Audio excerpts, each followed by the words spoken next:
Bote bakongomani nyonso mbote na ba o nyonso bakolanda nga partout na mokili mobimba na portele bino ba sentiment nga patriotique po na yebi ete tozali bomoko na mboka o Congo ete tokolonga etumba suka to kolonga. Après manifestation qui soutient marche ya unité sengela ki ba congolais nyonso basangana pona ko soutenir bande kona biso ya minembwe nde tozongeli bino lisusu pona ko pesa bino to ko solola na bino makambo mosusu tolingaki koloba avant manifestation mingi te po lingaki ezala ya lobi asali bo tozalaki manifestation eleka po tozonga to kundola to panza to tala ndenge nini manifestation eleki na bande kon avec un sentiment oyo ya asengoma wa pasi na koebisa bino ke na komba otoko sa l'échec ezakate moto moko telo bakeno le 14 échoué. Échec exact. Par contre, nous n'avons pas encore perdu la victoire. Et ça, le coup, c'est la première round. La boxe, première round, on a point collecteur. Et le but est que on a gagné. Ce qui combien il y a 12 rounds. Et que ça, a été coach na yo ba pesa yo lisusu technique ya kobunda pour se rattraper. Mais bon, ba que combat ba round des ananu ebele. Mais la carte ebele ba round là l'essentiel pour na biso ça to si ça ba round de notre côté mais to rapporter victoire pour l'état est grave tant ezalita à cause de victoire. Bande ko balandi émission na salaki na tongo bato basusu ba bengi ba lebi Trésor King au sali contre propagande ya journée à le 14 non bande ko to comprendre quand bino bato benga inga ba Trésor King bokende na parler du peuple mais ce qui est que le 14 ko tout ma congolais ko ba congolais ce qui a yebi artivitoire le 14 toi yebi artivitoire le 14 et ça le 14 c'était pour la kola qui se bino motoko qui na parler du peuple les peuple. Pour le peuple, comme on a parlé du peuple, il faut que le peuple soit informé. Le peuple soit informé. La marche de l'unité, c'est que les Congolais ne soient pas tellement. Parti ne soit tellement. Motonio soit tellement. Comme ici, on marche à président Martin Fayoulou. On marche à Bato Alamouka. On marche à président Fayoulou. Mais ils n'ont pas expliqué réellement au peuple congolais ni Sengela qui.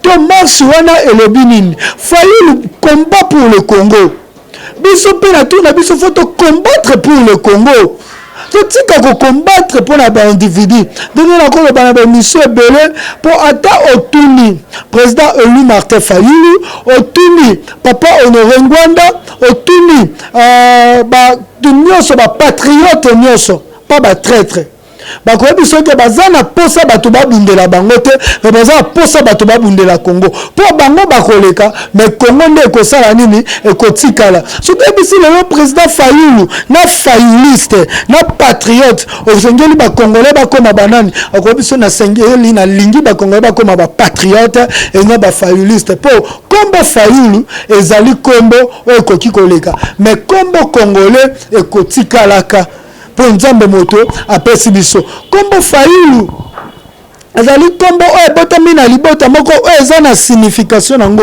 mais kombo congolais eza kombo de tout un peuple ko bundela kombo wana yango to benga eke komba ezali juste oui marche bandi na chango bato ba kokende to kokende ba kokende ti bomona ki ne échangeur nde bato bola ki pine ya président Martin Fayoulou o afanda ki wana ti na ba 11h à Longwe akei ondako waye bato bakoloba bomoni marche yango esimbite etsuki au lieu to na critique s'il vous plaît tala apport na yo ezalaki nini na marche wana pour lelo nasenga na totala vidéo oyo ya président Martin Fayoulou liboso ya ba société et bongo tozonga.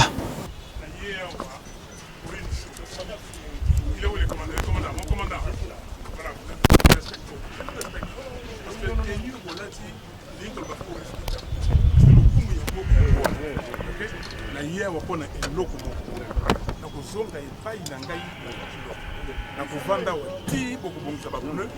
S'il vous plaît, monsieur, si je dois dormir ici, je dormirai là. Vous n'êtes pas arrêté. Non, non, non. Mais vous ne pouvez pas m'arrêter. Nous ne pouvons pas le faire. Vous ne pouvez pas le faire. Je ne suis pas arrêté. C'est pas un lieu de refuge. Non, ce n'est pas un lieu de refuge. C'est un lieu pour qu'on répare ma voiture. Donc, si on ne répare pas cette voiture, je ne partirai pas d'ici. Et je vous le dis. Vous me connaissez. Donc, n'allez pas sa voiture. Non, non, réparez la voiture. S'il vous plaît. Donnez-moi un instant.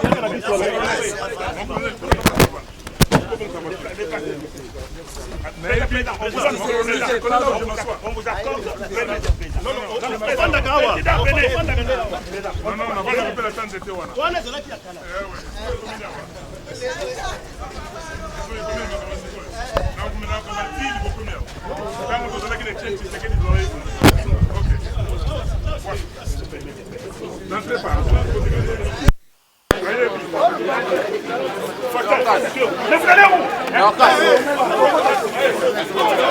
Merci tozongi lisu na plateau bokomona ete président na liboso ya société ya échangeur esika wapi batoboli motuka na ye.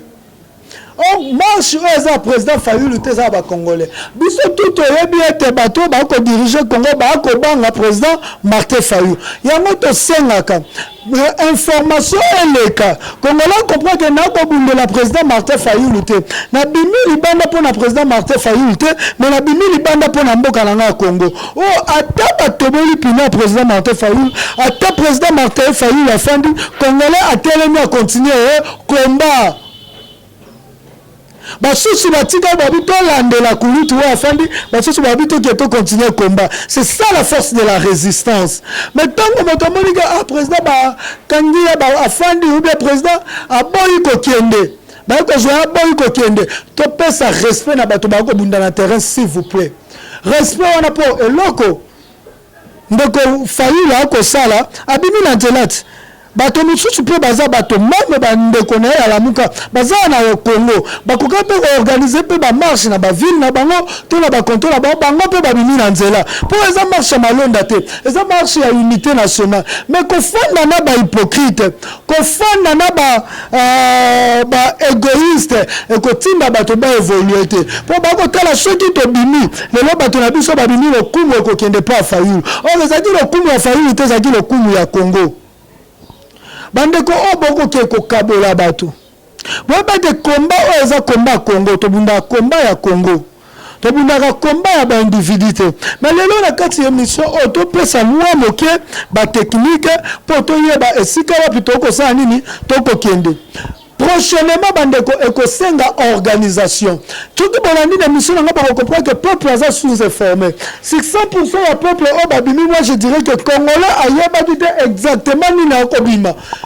Soki moto abi congolais ayeba ti kobima. Ala kisanga micro ya sali et puis il y a 20 congolais au bilo bomona na ba télévision de ayebi sibilo réellement le nya kobima. Les congolais n'étaient pas réellement informés. Ba congolais ba komona kaka président Martin Fayulu. Mais il faut reconnaître aujourd'hui que Martin Fayulu il est populaire. Na niveau ya Congo na ba leader politique nyonso il est populaire parce que tant ko bima libanda batu ba ko sa nini ba ko bima mais tous ce que popularité ame comme na combat parce que ndeko Fayulu la sala ki wa ezaki mo sala na ye abimi atamboli na biso ba biso otokoleba biso pe par na biso ezaki nini.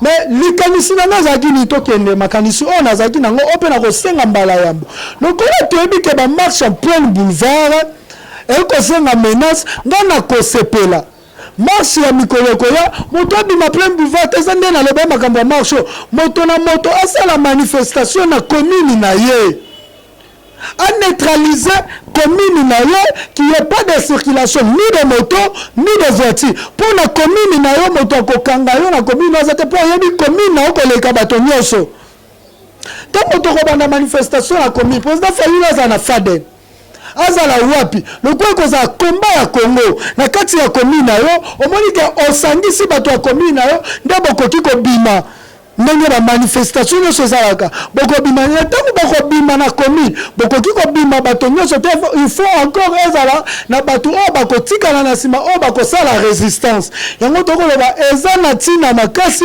kosala babase avenue par avenue quartier par quartier mpo message oyo eleka mbala nsima eloko tokosenga mpo oyo eleki deja eleki totala mbala nsima olie président asala point de presse ngai na kosenga boye président asala meeting populaire pour point de presse bayeba kobenga na point de presse bazoke kokomante bavideo wana na lolenge na bango bato obilo bakolobake bango nde bakopesa information te bakoya kaka parce que bakobenga bango information ekoleka comme il faut te soki bazoki bakomona tozonga mwa moke tobeta lisolo ya UDPS est créé en 1982 il n'y avait pas une chaîne oyo na époque ya Mobutu elekisa makambo ya Mobutu ye moko alobi aexorcisaka bato obi ke na komi na parti bo après temps moke aexorciso ozongi na ampère mais il fallait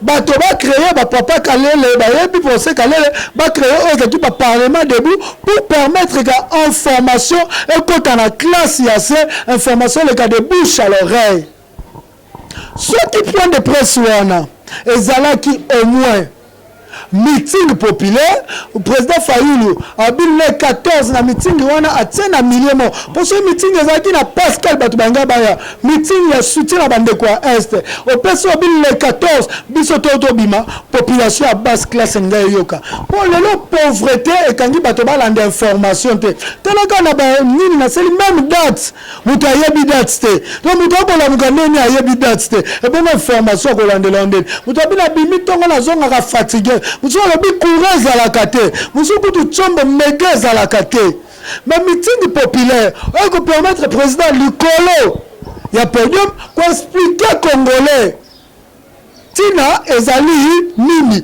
toko bima tina nini ce qui meeting wana ezui ata parce que to reconnaître le président Fayulu il est populaire meeting wana ce qui ezui ata ne fils que 10 000 personnes 10 000 gouttes belata 2 000 personnes 2 000 personnes là tu vas que solo na 10 personnes ça donne combien les wana tu vas que solo na 10 ça donne combien après nous avons encore les tracteurs.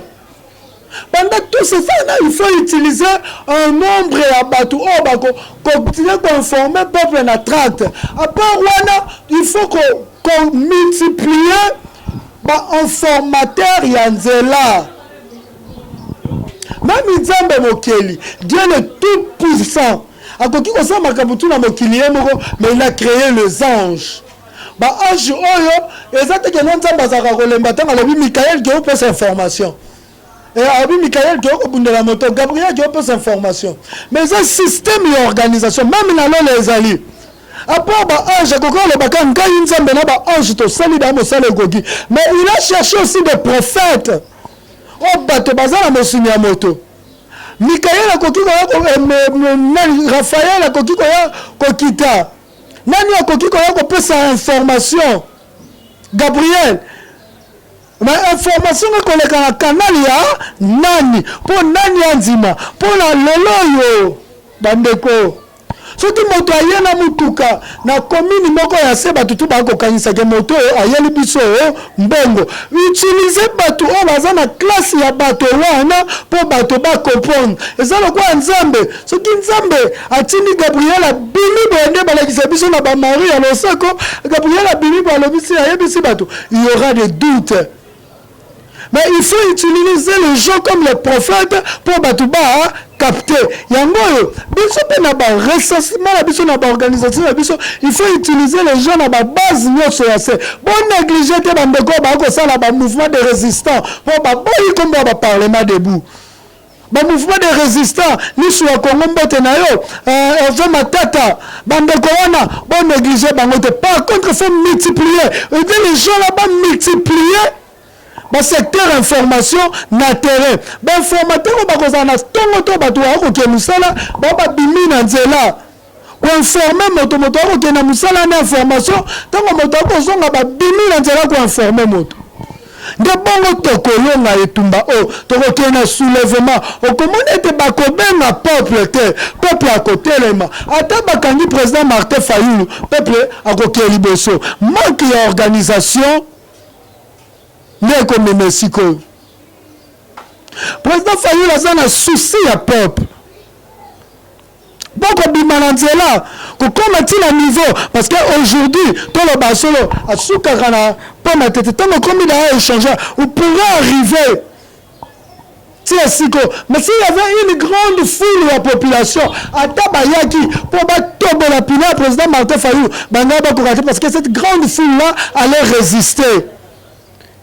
Mais exactement le président Fayulu a une grande foule, a une grande foule, mais information que comme la grande foule on a été. Et ça va moyen autocopé ça. Pour que l'information c'est le comment. Ce qui m'a dit que n'a pas bougé la mboka na ngai, aza kuna posa te moto ya bisaye, baluka be sala be tourner be kende be, akoya ba ke na ko bundela mboka na nga Congo. Donc ça la lisu groupe ya bato bakoki kolanda bato so la police akangi parce que à chaque fois bako kanga ka bato bo ba ça décourage bakangi libota no elandelo bakangi libota no elandelo ça décourage toza na posa ya baende ko wana toza na posa résistance comme populaire parce que la population sort bien sûr est-ce que la population n'est que ça la résistance. Parce que la population pour la résistance, il faut que nous ayons la moto, nous ayons l'avenir, nous ayons la vie, nous ayons la mboka. Nous avons la biso ba o, to lingate, ba to ba benga biso moto ya moto be.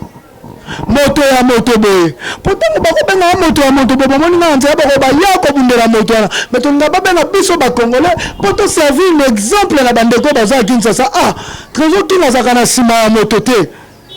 Mais tel a wana bimi azwaka mbongo ya moto te mais ye wana seni na bimi bandeko au lieu de créer ba débat inutile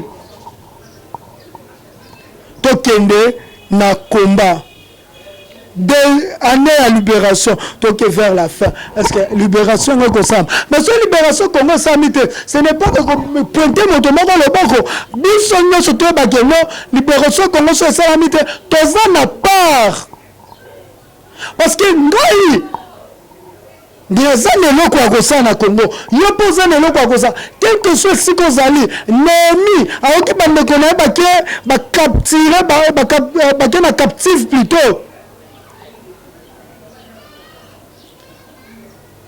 bandeko na o bakei ba kangi bango bakei asika bakei nemi azalaki akolia na bakonzi ako vivre bien babi ndake kotonga mboka nanga lelo ndeko esika to ezali jo exemple na nemi le bake nazongi na ke kotonga mboka nanga na ke kotia part nanga na libération ya Congo et le Congo sera libéré. Je confiance et foi, je sais que le Congo sera libéré. Ezaki bongo maloba nanga Trésor King de boye tokuta nimbala asima.